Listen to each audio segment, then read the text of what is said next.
Infinite Recursion by Joanna Koch. Level 49 fades up. Sound effects surge before I can move. It's about timing. It's about acting faster than thought. I've been here before. I know this map.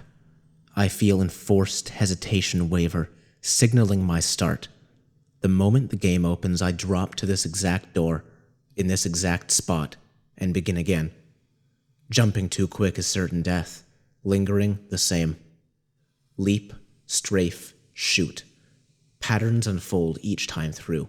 I begin again and again. There is no way out. There must be a way out.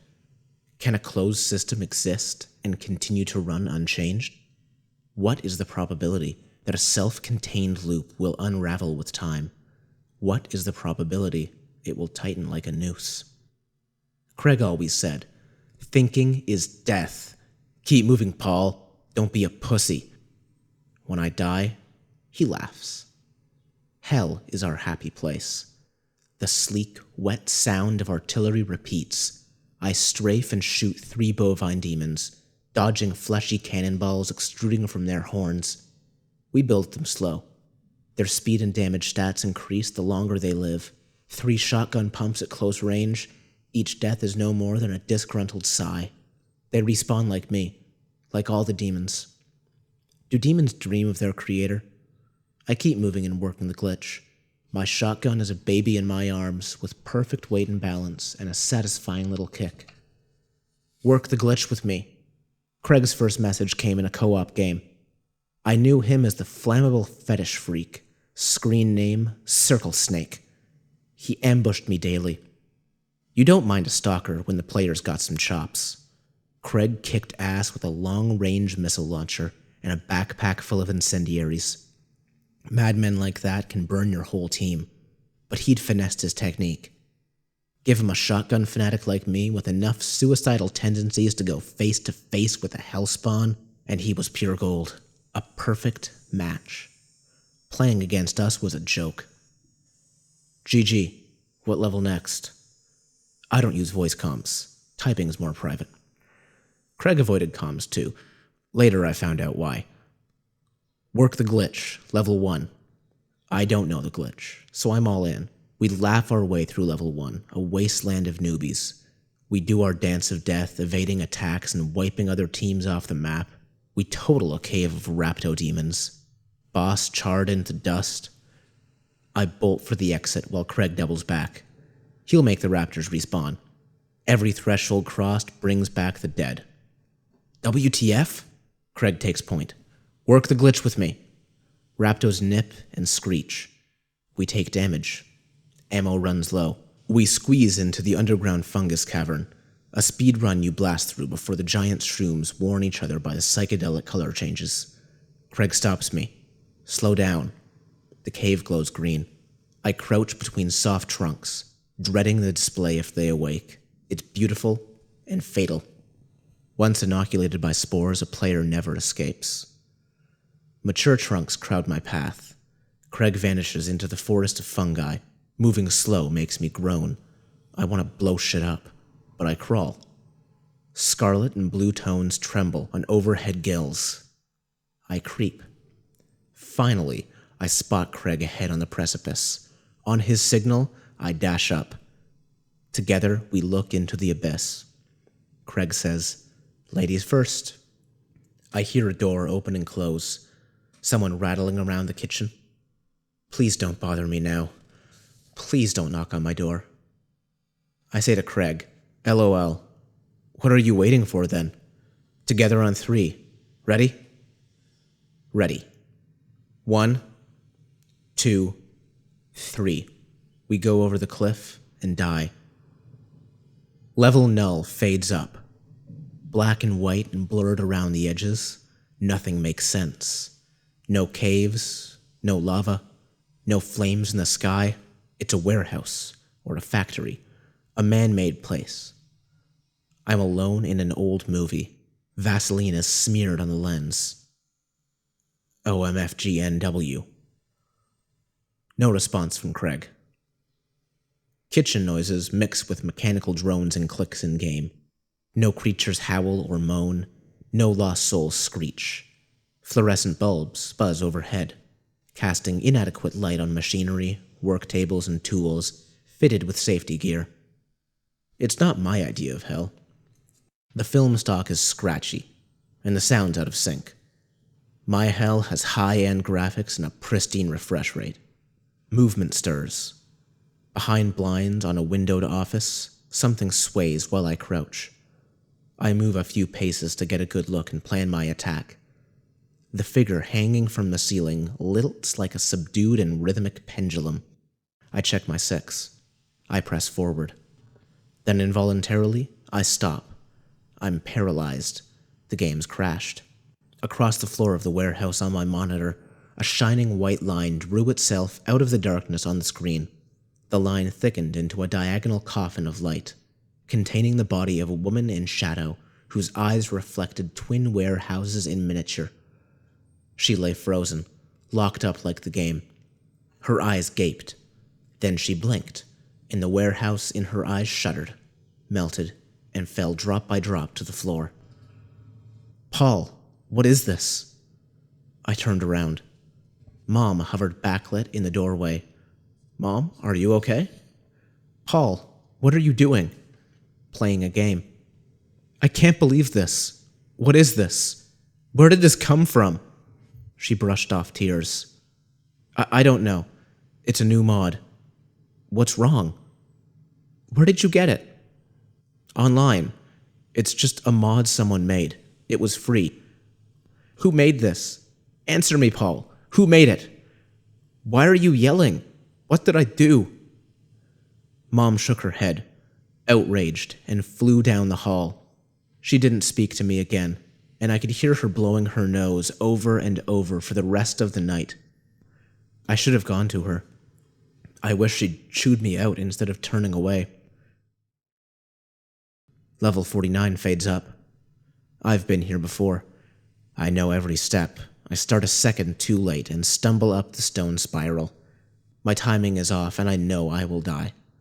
It's about instinct, beyond timing, stillness within speed. I die again and again. There is no way out. Endless corridors and caverns open onto the other endless corridors and caverns. Thinking is death. Keep moving, Paul. Craig's address came with a message. Bring your coat.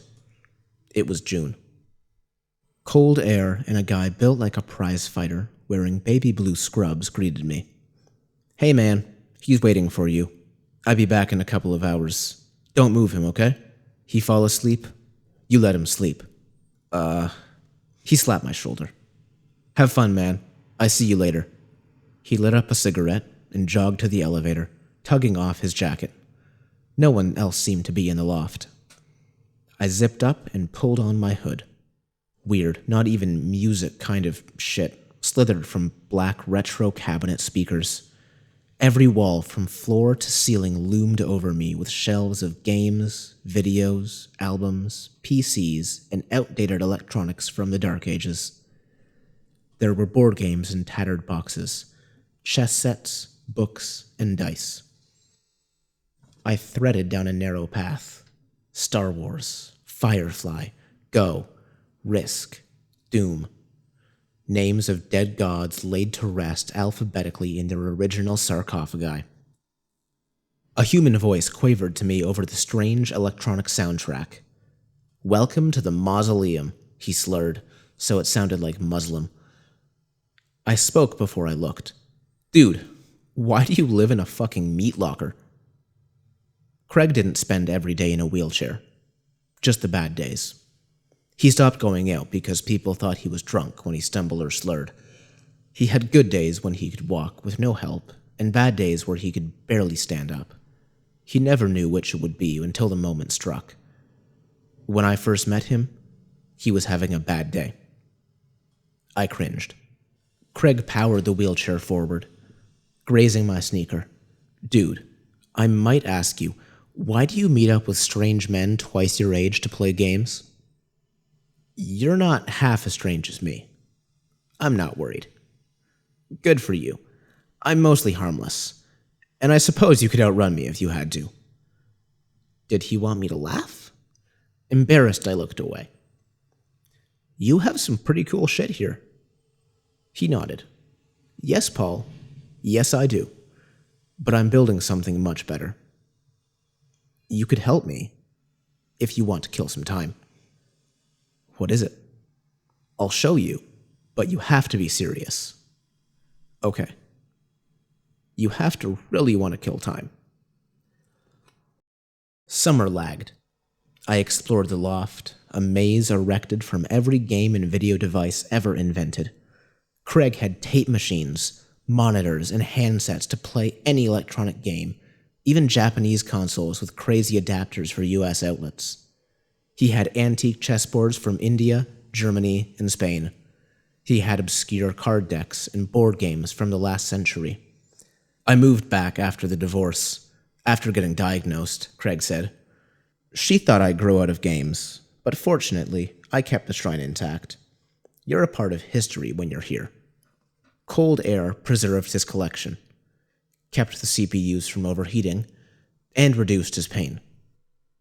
Craig told me to read the Lovecraft story about a guy who preserves his own dead body, so it's functionally alive by keeping his house super cold.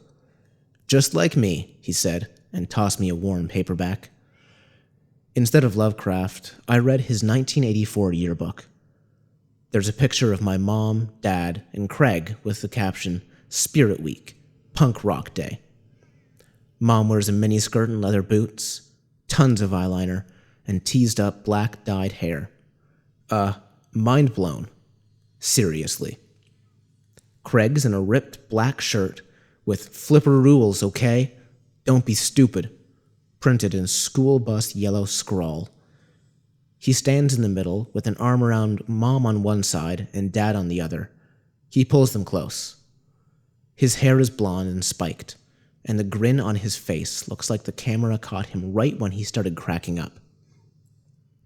He's so tall, his head almost rests on top of Mom's head, and she's smiling. On the right side, a dour kid in a red and black damned t-shirt doesn't look at the camera, or at Craig, or Mom. He just looks down.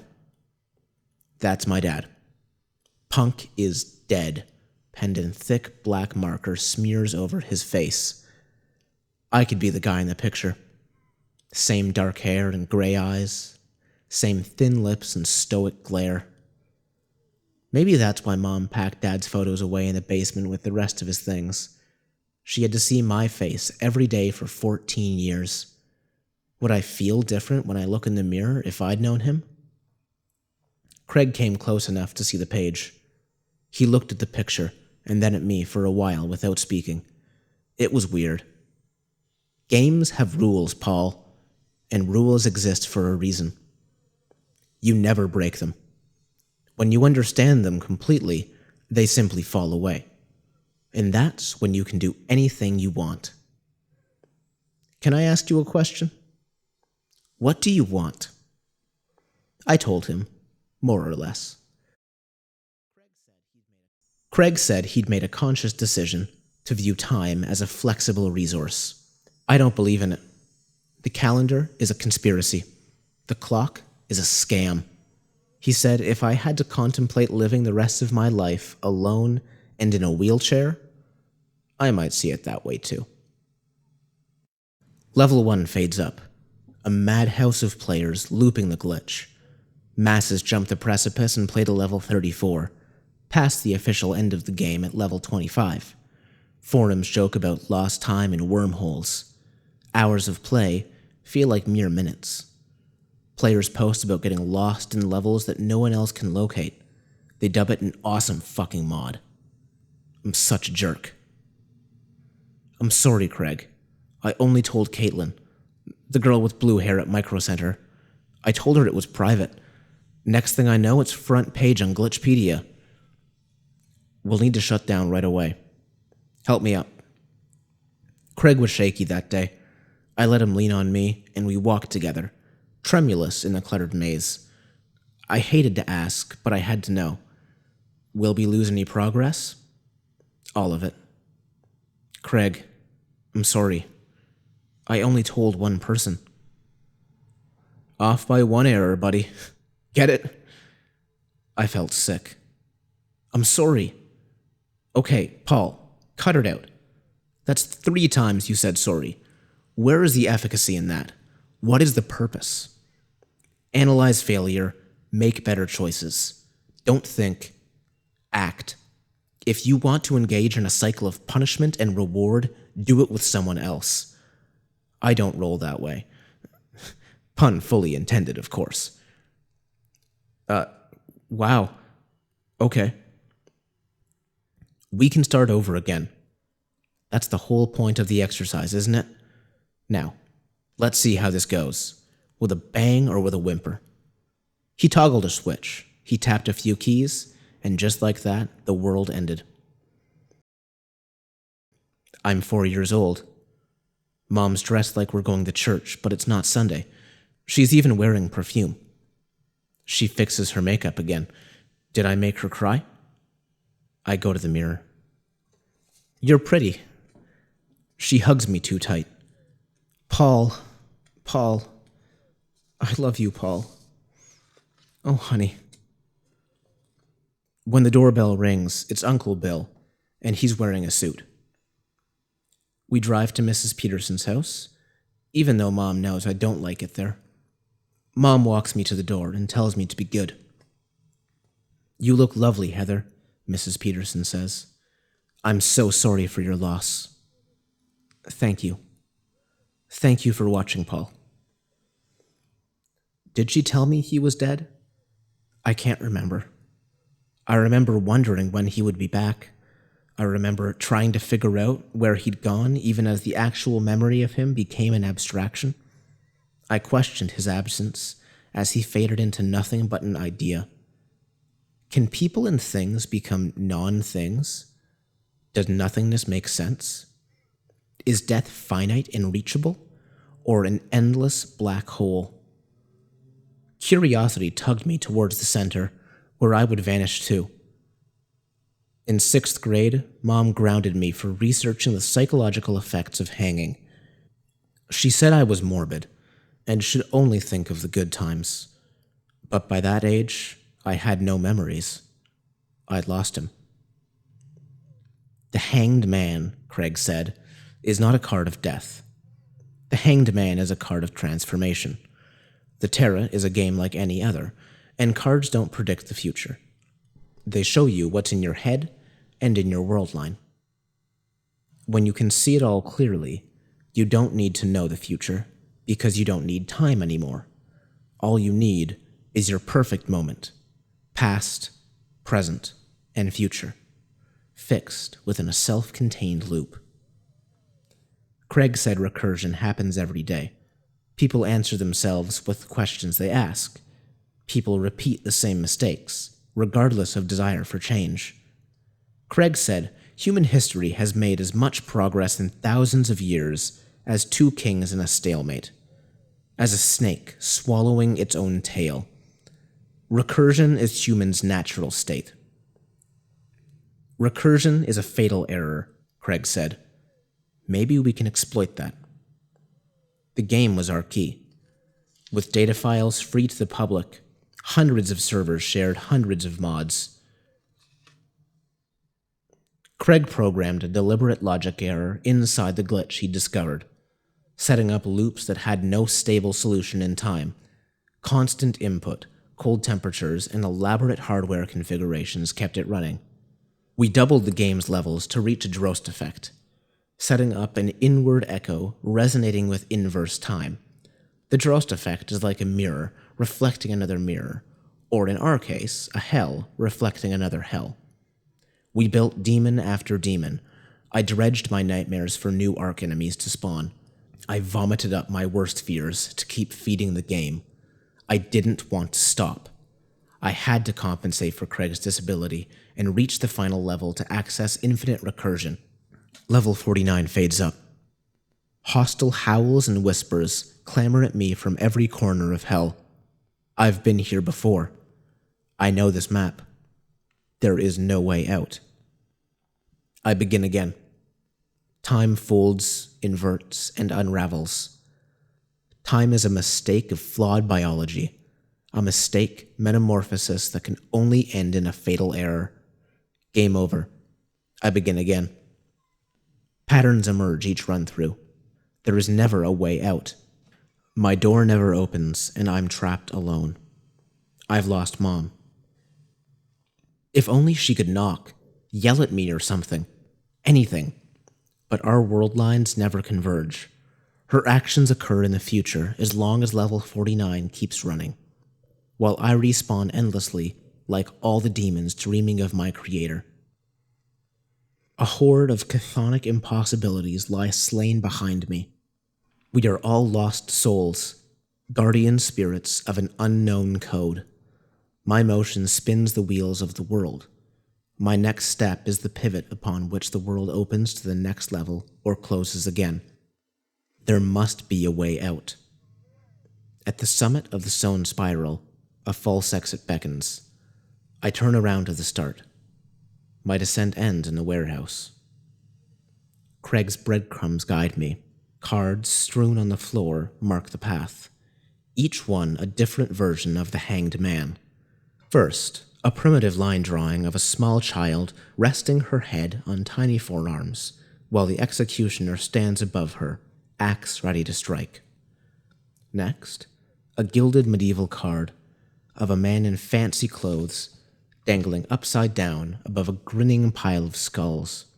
Last, a faceless robot whose metallic crossed legs create a shining number 4, while crabs and scorpions huddle on the edges, crowding the scant dark. The hanged man is always upside down.